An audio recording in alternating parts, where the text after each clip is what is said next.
Morning, it's day 6, it's Saturday. So last night, it was Friday, I was feeling like a big crybaby. I got some tea and my blanket and I sat down and I watched some Netflix, and I just was feeling generally defeated, I guess. But so I was watching this movie, and this little boy, he got beat up and kicked and everything, and he was kind of a little dictionary geek, and so he really liked words. But he got up and he brushed himself off and he went home, and he told his uncle that he was feeling indomitable, which the definition is impossible to subdue or defeat.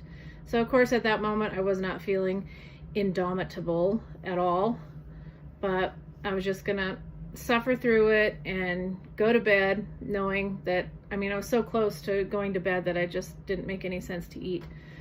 So, and the peppermint tea did help. My mouth still is feeling kind of keto-ish, which that lasts for quite a while, honestly. It doesn't ever seem to go away. But, so I got to bed and I did okay sleeping, and then I was wide awake at 5 a.m. It's like, that's just my luck on a Saturday, that I'm going to be up and ready to go do something at 5 a.m. That never happens to me, but I read that it's common with fasting that you'll get these energy surges and whatever going, and just, it's your instinctual thing to get up and get energy so you can go hunt for food. So I was wide awake at 5, and I thought, well, I'll just kind of kick around here for a while, and then I'll go to Club Dauntless for an 8 o'clock class.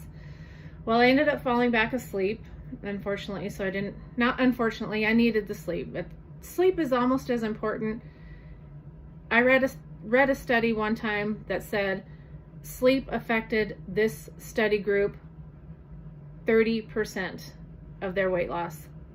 They had 30% better results with better sleep. So I'm all about sleep. So I went back to sleep, and I was woke up with a text message from a dear friend of mine, and she was giving me an update on her health since we had talked about Dr. Fung's books, and she got the books and she listened to a little bit of videos and whatever online. She asked a few questions, and so I pointed her to some resources, and she was telling me that she had just made her first 24-hour fast. Now, she's a type 2 diabetic, and she's on medication, so by no means am I giving any medical advice, but she's reading the books herself. She's taking in the information herself and asking questions, and I've been lucky enough to be able to answer some of them. She seems really happy with everything. I'm just completely thrilled with the whole deal, and I honestly kind of started getting a little emotional. I don't know if that's the fasting, because anybody who knows me knows I'm not a super emotional person, but that, to me putting myself out here in a small community, putting myself on social media to spread this word, and being able to help a great person, a lifelong friend of mine. I'm almost gonna cry again, but it makes it totally worth it, and I'm totally feeling much more indomitable today. So good luck on your journey and keep going. Today I'm about 117 hours fasted. I'm at 163 pounds this morning.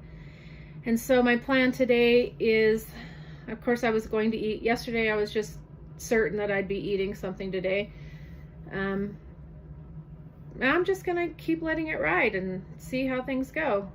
I'm not going to make a big plan or have any one specific hour that I'm going to plan on eating. I'm just going to keep listening to my body. I don't know. I didn't have any bone broth yesterday, so another good way to think about it is that the autophagy, my body can start doing some cell renewal, especially without the protein that might be in the bone broth, because I didn't have any of that yesterday. So it'll be 24 hours fasted on just snake water and herbal tea. And so I'm just going to continue that today. And I did switch out my coffee today, this morning, for some green tea because I feel like maybe the coffee was upsetting my stomach a little bit.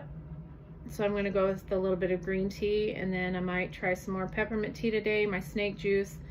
And I don't see me eating today, but we'll just going to listen to my body and go from there.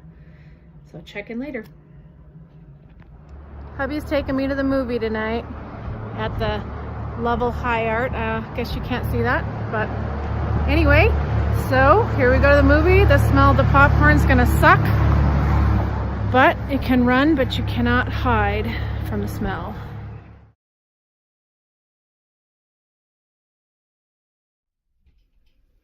So the movie was a success. It's 9 o'clock, time for bed. I sat there and smelled, listened to my husband eat a whole tub of popcorn, and I drank some snake juice. I'm at 126 hours fasted, so I made my 5-day mark. I'll go to bed and see how long I can go tomorrow. I'm probably going to eat tomorrow so that I'm good to go to work on Monday and have a lot of good mental clarity. Not that I don't right now, but I don't know. I guess we'll just keep going and see what happens. But I did get a little bit of stomach upset from the snake juice in the movie. If you have started drinking snake juice, or you listen to anybody who has, you know that's something that is bound to happen. So just have to roll with it. So end of day 6 in the books.